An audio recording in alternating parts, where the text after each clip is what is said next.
नमस्कार, मैं कमलेश कबीर आपका एक बार फिर स्वागत करता हूं इस नए एपिसोड में। आज के इस एपिसोड में हम बात करेंगे एक बार फिर से सुप्रीम कोर्ट की। हम बात करने वाले हैं आज के इस एपिसोड में पाकिस्तान के मुद्दे की नहीं, लेकिन साथ में एक मुद्दा और चल रहा था, वक्फ बोर्ड का। जिस तरीके से सुप्रीम कोर्ट ने, या हम कहें कि केंद्र सरकार को 7 दिन दिए थे जवाब देने के लिए, और फिर उसके बाद में अगली सुनवाई की तारीख तय की थी 5 मई की। अब पिछला सप्ताह को अगर आप उठा के देखोगे तो केंद्र सरकार के लिए बड़ा टेंस्ड था। ऐसे में कल केंद्र सरकार ने सुप्रीम कोर्ट में अपना जवाब दाखिल कर दिया, और जिस तरीके से जवाब दाखिल किया उसके बाद से केंद्र सरकार ने, हम ये कह सकते हैं कि उस जवाब में सुप्रीम कोर्ट पर नकेल कसना शुरू कर दिया। केंद्र सरकार अब सुप्रीम कोर्ट को कोई मौका ही नहीं देना चाहती। अब इसमें हम ये कह सकते हैं कि सर्वोच्च न्यायालय का फिर महत्व क्या रह जाता है। तो आपको समझना पड़ेगा, जिस तरीके से सुप्रीम कोर्ट में इस पूरे मसले की सुनवाई हुई, तो अब बात आती है कि संवैधानिक है वक्फ संशोधन अधिनियम बिल या असंवैधानिक। तो सरकार ने कहा कि सुप्रीम कोर्ट या तो इस पूरे कानून को जो है वो रद्द कर सकता है, आंशिक रूप से सुप्रीम कोर्ट इसको जो है वो रद्द नहीं कर सकता। ये पावर सुप्रीम कोर्ट के पास नहीं है। और जहां बात आती है कि ये बिल जो है वो संवैधानिक है या नहीं है, तो इसमें भारतीय जनता पार्टी ने या केंद्र सरकार ने जो जवाब दिया, वो जवाब ये था कि ये बिल जेपीसी में भेजा गया। जेपीसी में सभी पार्टियों के सदस्य थे। उसके बाद अलग अलग शहरों में जेपीसी की मीटिंग हुई। लोगों से जो है वो इसके ऊपर पहले से जो है वो जनसंवाद के जरिए, या वक्फ बिल संशोधन अधिनियम है उसके बारे में राय ली गई, और उसके बाद में पूरा एक मसौदा तैयार करके संसदीय कमेटी ने इसको संसद में पेश किया। फिर उसके बाद लोकसभा, और लोकसभा से राज्यसभा, पूरी डिबेट कर होने के बाद में, और फिर उसके बाद में राष्ट्रपति महोदया की मंजूरी। तो ये कानून जो है वो असंवैधानिक कैसे हो सकता है, और इसका रद्द करने का राइट जो है वो सुप्रीम कोर्ट को किस हद तक हो सकता है। अब ये मामला जो है वो यहां पर, इसको आप ऐसे समझ सकते हैं कि ऐसी स्थिति में जब पहलगाम में अटैक हुआ, उसके बाद से ही अब सुप्रीम कोर्ट के ऊपर आपने देखा होगा अलग अलग तरीके से लोग सुप्रीम कोर्ट को ही ट्रोल करना शुरू कर दिए। अब सुप्रीम कोर्ट की मंशा के ऊपर भी सवाल उठाना खड़े कर दिए। और कैसे खड़े कर दिए?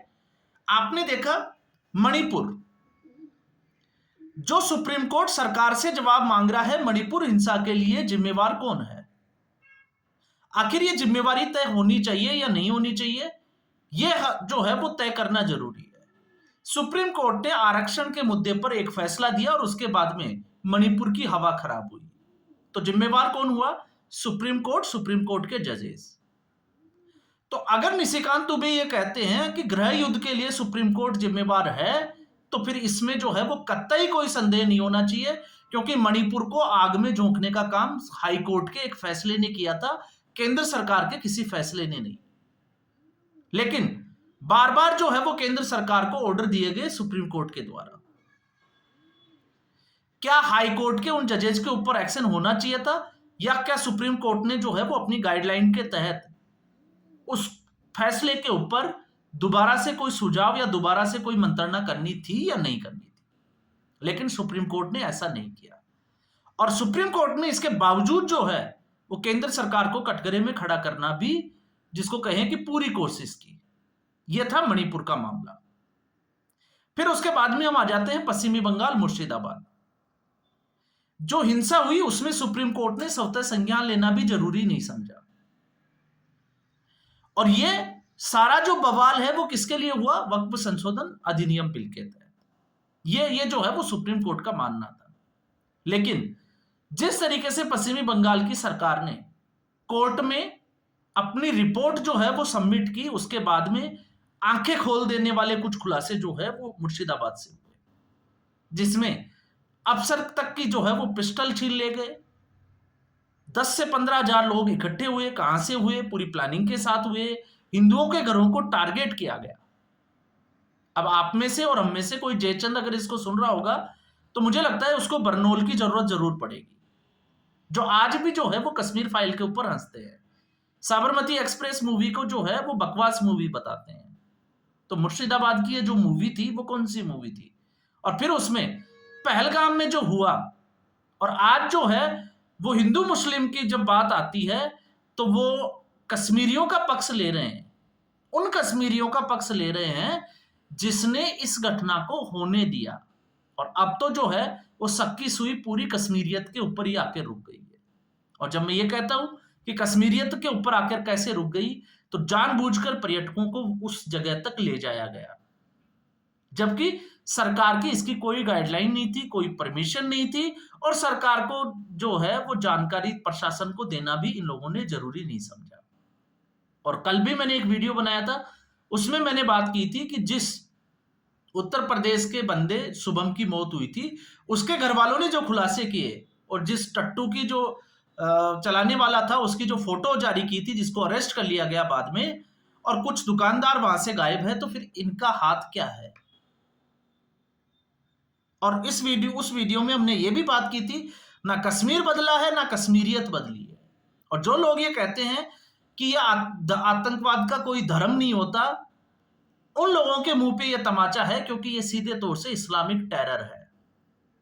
और मैं तो हमेशा मेरे वीडियो में कहता हूं कि अगर आपका पड़ोसी इस विशेष समुदाय से आता है तो आपको सतर्क रहने की आवश्यकता है, किसी गंगा जमुनी तहजीब के बहकावे में नहीं आए। क्यों? क्योंकि आज भी इन लोगों का दिल जो है वो पाकिस्तान के लिए धड़कता है। खाते हिंदुस्तान का है तो ये आपके सगे नहीं हो सकते। और फिर इसके बाद जब पहलगाम अटैक हुआ तब भी सुप्रीम कोर्ट के ऊपर अंगुली उठी कि आखिर सुप्रीम कोर्ट को इतनी जल्दी क्या पड़ी थी वहां पर चुनाव कराने की, जब राष्ट्रपति शासन वहां लगा हुआ था और सेनाएं अपना मोर्चा संभाल रखी थी। तो सवाल यह होता है कि क्या सुप्रीम कोर्ट सिर्फ और सिर्फ केंद्र सरकार और डिफेंस में जो है वो टांग अड़ाने के लिए ही काम कर रहा है? तो केंद्र सरकार के काम में और जो रक्षा मंत्रालय जो है उसके काम में सुप्रीम कोर्ट को दखल नहीं देना चाहिए। यह सुप्रीम कोर्ट के लिए जो है वो सबक हो सकता है। इसलिए सुप्रीम कोर्ट पहले से दबाव में है, और सुप्रीम कोर्ट को जो है वो, अब आपको मैं फिर दोबारा कह रहा हूं कि लोग जो है वो अब शक और संशय दोनों की दृष्टि से देख रहे हैं। इसलिए केंद्र सरकार ने इसमें वक्फ बिल के जो जवाब दायर किया उसमें साफ तौर से सुप्रीम कोर्ट को अपनी औकात दिखाने का काम किया है कि आपका जो काम है आप उस दायरे में काम करें, और ये पूरा बिल जो है वो संवैधानिक है। दूसरा, दो सवाल पूछे गए थे। एक था जिसमें आपको पता होगा कि पुरानी इमारतों के कागज कैसे दिखाएंगे, तो सरकार ने साफ तौर से कह दिया कि वक्फ की जहां बात आती है तो पिछले 100 साल में, उससे पहले की बात नहीं की, कि 100 साल में अगर किसी ने वक्फ किया होगा तो कहीं ना कहीं तो वो रजिस्टर हुआ होगा, पंजीकरण कराया होगा, तो उसके कागज किसी रिकॉर्ड में तो होंगे। और अगर रिकॉर्ड में नहीं है तो फिर वो कैसे किया गया, उस प्रोसीजर को फॉलो क्यों नहीं किया गया? उससे पहले की तो बात जो है वो सरकार ने टाली दी कि उसके पहले की तो आप जो है वो छोड़ दीजिए। और जहां वक्फ बाई यूजर की बात आती है तो सरकार ने इसके ऊपर भी दो टूक कह दिया कि वक्फ बाई यूजर जिसमें सरकारी जमीनों को जो है वो अधिग्रहण करने की कोशिश की, तो सरकारी रिकॉर्ड जो है उसको दुरुस्त करने का समय आ गया है। अगर ऐसा है तो उसको किस तरीके से वो अधिग्रहण की गई जमीन है उसको छुड़वा सकते हैं। लेकिन उसके साथ में एक सवाल और था, और वो सवाल यह था कि वक्फ बोर्ड में गैर मुस्लिम सदस्य कैसे हो सकते हैं। तो यहां पर सवाल यह था, जिसकी हमने पहले भी जिक्र किया था, कि जब वक्फ बोर्ड में गैर मुस्लिम सदस्य नहीं हो सकते तो फिर गैर मुसलमानों की संपत्ति वक्फ कैसे हो सकती है? फिर तो गैर मुस्लिमों को कोई राइट नहीं होना चाहिए कि वो वक्फ कर सकते हैं, लेकिन संपत्ति वक्फ वो कर सकते हैं, सदस्य नहीं हो सकते। दूसरा, किसी भी गांव की जमीन को, किसी किसान की जमीन को वक्फ बोर्ड ये कहता है कि ये हमारी जमीन है, तो ना तो वो गैर मुस्लिम है, तो फिर किस हक से जो है वो वक्फ बोर्ड ये कह सकता है।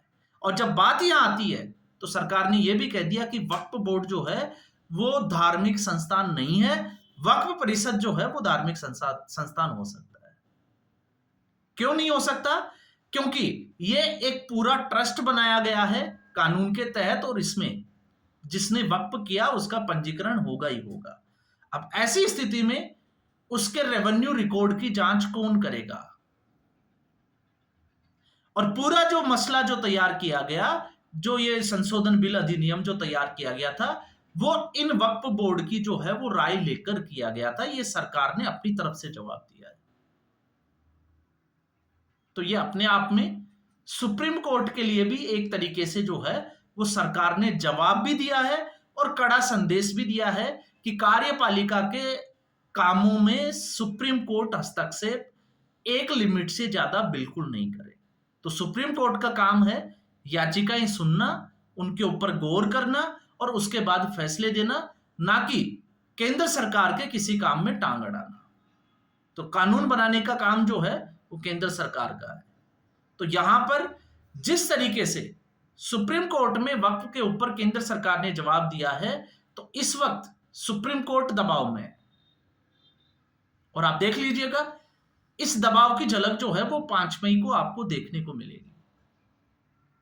और इस वक्त तो जिस तरीके से, क्योंकि कश्मीर में जो अटैक हुआ है उसके लिए भी अब तो लोग जो है वो सुप्रीम कोर्ट को ही जिम्मेवार ठहरा रहे हैं। आखिर इतनी जल्दी क्या थी सुप्रीम कोर्ट को, जिसने चुनाव आयोग के ऊपर दबाव बनाया, केंद्र सरकार के ऊपर दबाव बनाया और बहुत जल्दी जो है वो चुनाव कराने के लिए, घोषणा करने के लिए कहा।